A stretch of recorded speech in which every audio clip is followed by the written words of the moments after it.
Hi friends, ఈరోజు మనం ముగ్గుతో పాటు కొన్ని వంటగది చిట్కాలను కూడా తెలుసుకుందాం.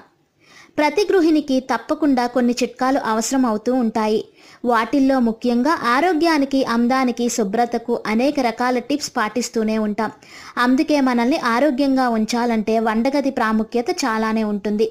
ఖచ్చితంగా వంటగది వంటలలో వాడే పదార్థాల శుభ్రత గురించి ప్రత్యేక శ్రద్ధ తీసుకోవాలి. కాబట్టి ఇప్పుడు మనం వంటగది చిట్కాలను తెలుసుకుందాం. మనం రకరకాల పిండి మరియు పొడిలను డబ్బాలలో నిల్వ చేసుకుంటాం.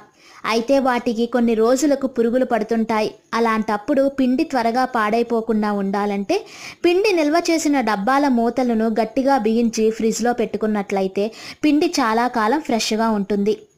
బియ్యం పురుగులు పట్టకుండా ఉండాలంటే వాటిలో కొన్ని వెల్లుల్లి రబ్బలు వేస్తే సరి, బియ్యం ఎక్కువ కాలం నిల్వ ఉంటాయి. మీరు ఏవైనా డీప్ ఫ్రై చేస్తున్నప్పుడు ఆయిల్ ఎక్కువగా పీల్చుకుంటూ ఉంటే ఈ టిప్ ఫాలో అవ్వండి. బాణీలలో నూనె కాగుతున్నప్పుడు రాతి ఉప్పు ఒక పావు స్పూన్ వేయండి. ఇలా చేయడం వలన చేసుకునే పదార్థాలు నూనె ఎక్కువగా పీల్చకుండా ఉంటాయి.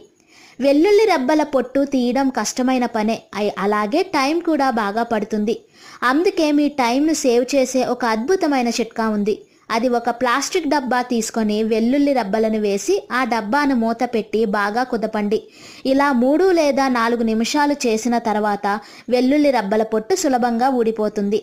దోశలు క్రిస్పీగా రావాలంటే ముందుగా మినప్పప్పు, బియ్యం నానబెట్టినప్పుడు 1 స్పూన్ మెంతులు కూడా నానబెట్టి దోశ పిండితో పాటుగా మిక్సీ పట్టాలి. ఇలా చేయడం వలన దోశలు ఎర్రగా కరకరలాడుతూ ఉంటాయి.